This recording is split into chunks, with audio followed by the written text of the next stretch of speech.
boys and girls, Mrs. Pecora here. We are going to read The Lump of Coal by Lemony Snicket, illustrated by Brett Hillquest. So here we go. This says here, this is a story about a lump of coal who can think, talk, and move itself around. Is there a more charming holiday tale to behold? Probably, but Lemony Snicket has not written one. Remember, Lemony Snicket is the author of the series of unfortunate events. Okay, The Lump of Coal.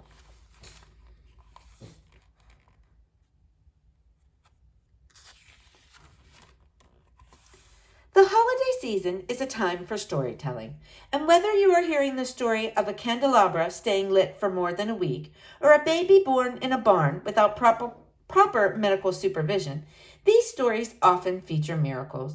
Miracles are like pimples because once you start looking for them, you find more than you ever dreamed you'd see. And this holiday story features any number of miracles depending on your point of view.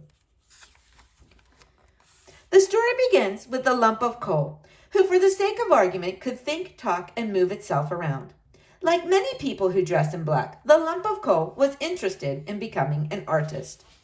The lump of coal dreamed of a miracle, that one day it would get to draw rough black lines on a canvas or, more likely, on the breast of chicken or salmon fillet by participating in a barbecue.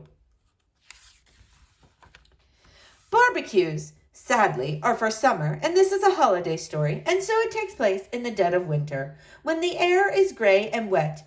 Shoes line up in the hallways, shivering and crying tears of sleet.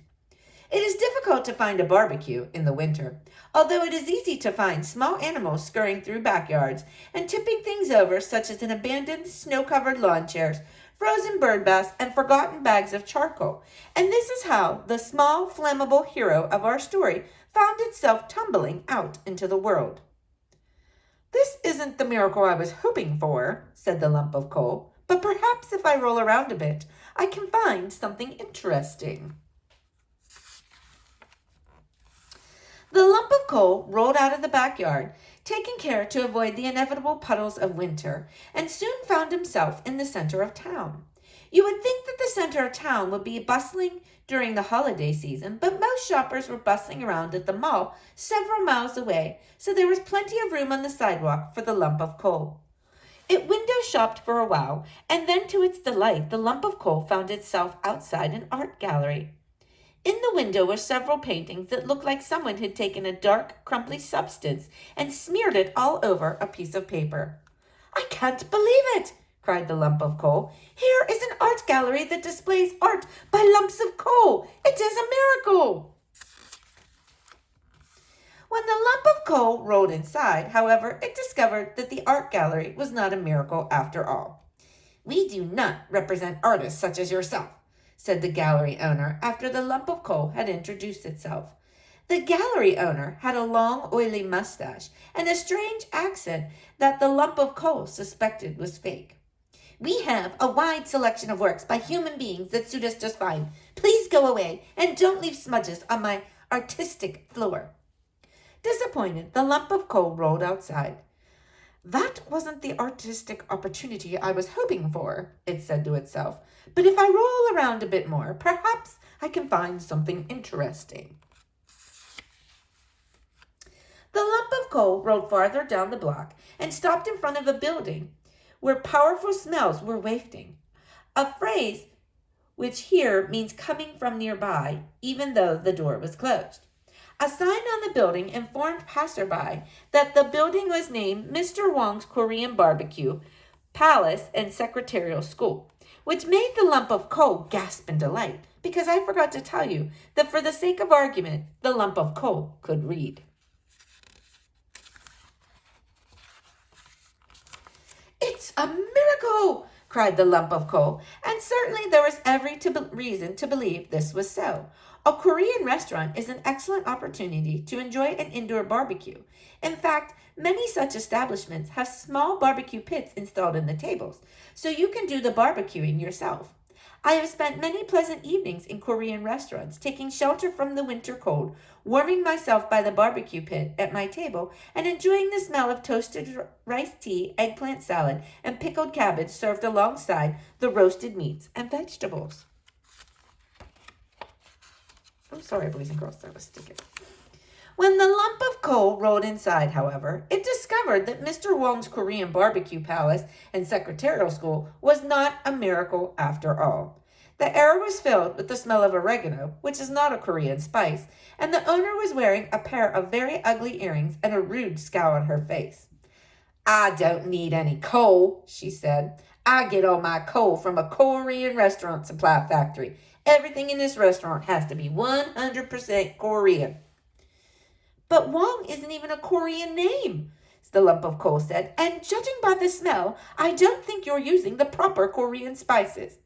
Please go away, said the restaurant owner, and don't leave smudges on my Korean floor. The lump of coal did what it was told and began to grow very despondent, a word which here means certain that a miracle would not occur after all. Perhaps miracles only happen to human beings, it said, or maybe miracles are only as genuine as Mr. Wong's Korean barbecue palace and secretarial school. Perhaps I should just bury myself and become a diamond after thousands of years of intense pressure. Just when the lump of coal was ready to return to its bag in the backyard, however, it ran into someone I'm sure I don't have to introduce. He was an overweight man with a long white beard, dressed in a very bright red suit. Santa Claus, called the lump of coal. It is a miracle. I'm not a miracle, Santa Claus said. And I'm not really Santa Claus. I'm an employee of the drugstore, dressed out and giving out coupons. The real Santa Claus is at the mall. Do you have any use for me? Asked the lump of coal. I'm an artist at heart, but I'm very helpful when cooking meat. Santa Claus sighed. Well, he said, my stepson is a very disobedient boy named Jasper. His mother used to say he had an artistic temperament, but I think he's a brat. You're just the thing to put in his stocking as punishment. I guess that's better than nothing, the lump of coal said. And when Santa Claus put him in Jasper's stocking, the lump of coal found that being in a cozy sock was, in fact, better than nothing. And when Jasper found the lump of coal, things became even better than nothing. A lump of coal, Jasper cried. I've been wanting to create some abstract art featuring rough black lines. I'd be happy to be of assistance, said the lump of coal. Egad, cried Jasper. You can talk. It's a miracle. It was a miracle, although the miracles didn't stop there. Jasper and the lump of coal collaborated on a number of remarkable objects d'art, which the art gallery sold for an enormous fortune. That was a miracle. Jasper and the lump of coal used this fortune to visit Korea, where they had always wanted to go. And when they came back, they bought the restaurant and turned it into a proper place known as Yi Sang's Korean Barbecue Palace and Secretarial School, after the famous Korean poet who was unfairly imprisoned for crimes he did not commit. That was a miracle too. In the daytime, the two friends cooked genuine Korean food, and in the evening they produced works of abstract art.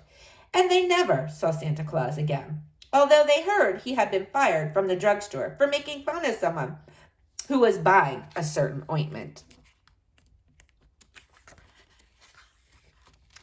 All these things are miracles. It is a miracle if you can find true friends, and it is a miracle if you have enough food to eat, and it is a miracle if you get to spend your days and evenings doing whatever it is you like to do. And in the holiday season, like all other seasons, it is a good time not only to tell stories of miracles, but to think about miracles in your own life and to be grateful for them. And that's the end of this particular story. The end. Well, boys and girls, I hope you liked the tale about the lump of coal. Stay tuned to see what we're reading next. Bye-bye.